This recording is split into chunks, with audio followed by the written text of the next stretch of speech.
Oh boy, I am happy you are here. Thank you so much for clicking. Today we're going to be taking on the challenge of converting VHS tape to a DVD, the actual disc. I am undergoing the massive project of converting all of our family's home videos. So VHS, VHS-C, this is a DV tape. I think there's even some old school audio tapes.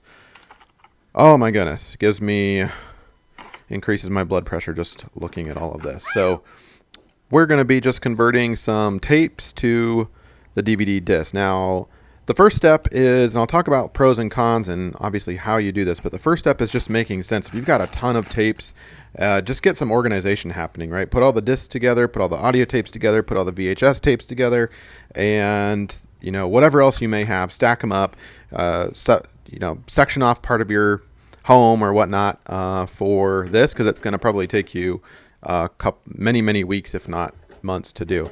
Next, you're going to need the hardware, right? So old school VCR with outputs is what we critically need, and then we've got a DVD burner here. Now you could certainly use your computer. This video will not show you how to do that on a computer. We are bypassing the computer completely and manually transferring VHS tapes to an external DVD burner, and I'll put a link down below. This one happens to be old. I'm not sure if you can get it anymore, but certainly they make other things and whatnot. So we're going to power everything in. You can see I've got my DVD burner to the left there plugged in, and the VCR player right next to it.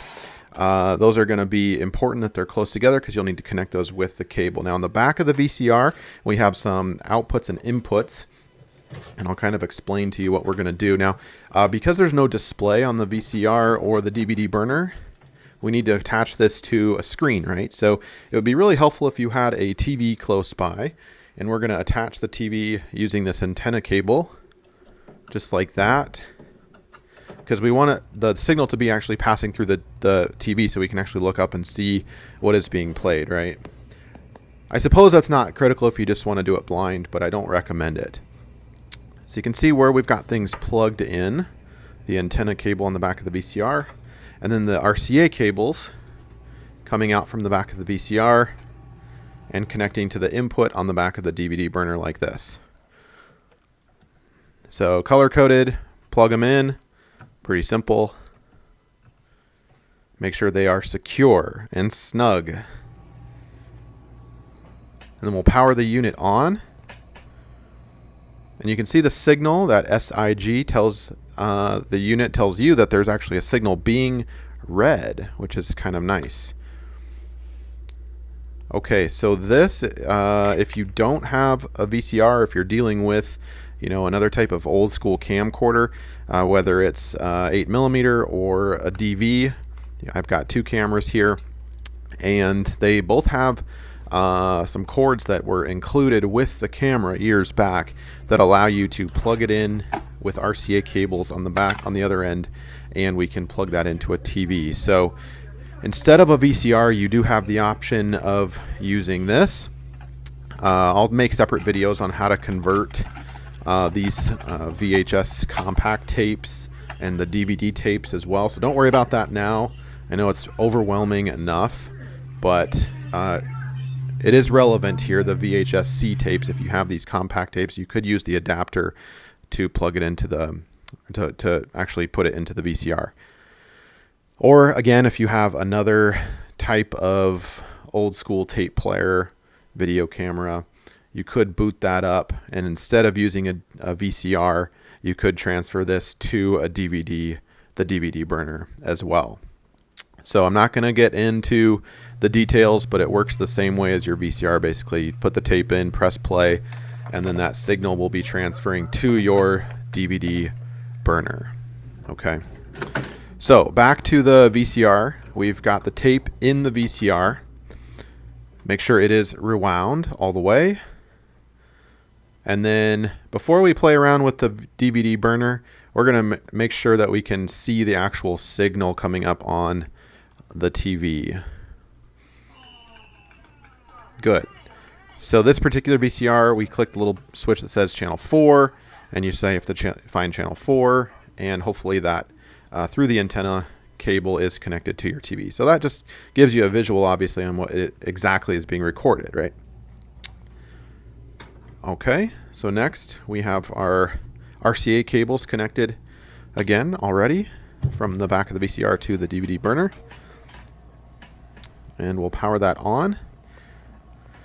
Green light means ready, orange light means busy, in a nutshell. So it'll take a couple of moments and it doesn't see a disc. So next we need to come up with a blank DVD disc.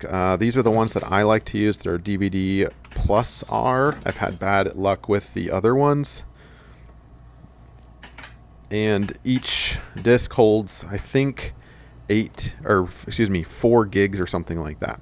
Depending on the setting, you can put it on high quality or SLP or just a generic, and that's going to basically give you more minutes to be able to be recorded. So you could record up to 12 hours, 6 hours, or 2 hours or something like that, depending on the setting that the quality that you select. So we'll go ahead and put the blank disc in,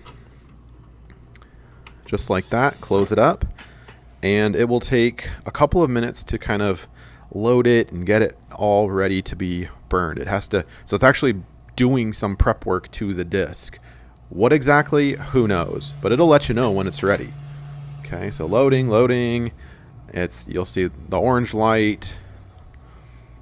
It's formatting, and then boom, it says it's ready. Okay, so we got 2 hours, 6 hours, or 1 hour. Oh, okay, so it's not 12 hours. Those are the settings that you have. Depending on the quality, those are the times that you're dealing with in terms of max recording time.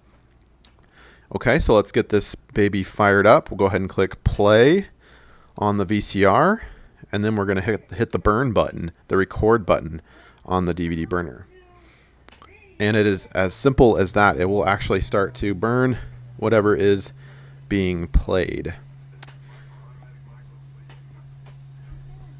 Make sure the VCR is playing back. And we're going to test this out to make sure it is playable. We're going to finalize the disc and everything in here in just a second. I will say, if you're interested in bypassing DVD, I recommend that, especially if you want to put all this on like the cloud, for example. If you go DVD first, then you have an extra challenge of having to rip the DVD onto the cloud. So I've made separate videos on my channel. You can search them, how to take these original old school tapes and put them directly on like Google Photos, for example. I highly recommend that because it's a little more versatile. Anyway, so we'll let that kind of do its thing. This is also extremely manual. You have to kind of be relatively present during this time. Surely you can go do your own thing while it's recording, but once it's done, you'll need to come back and press the stop button. So set a timer, because your VCR will keep playing even though the DVD burner is full. So that's a major drawback. Okay, we'll click stop, or when the disc is full, it'll start doing this automatically. And what it's doing, it's going to kind of close it down for the most part. And then it's going to ask you, it'll say disc is full. Do you want to finalize it or not? So you select finalize, and finalize means that it will be playable in a DVD player once you eject it. So you have to finalize that. It's going to do whatever this thing does to make it readable into a DVD player. So let's pop this baby into a DVD player. And we'll boot it up, get the TV projector screen going. Got a sweet movie theater. Did a separate video on how to do a very inexpensive movie theater with this huge screen and projector, if you're interested, by the way. Shameless plug there, but hey, whatever. This is a YouTube channel, baby. Got lots of cool things going on.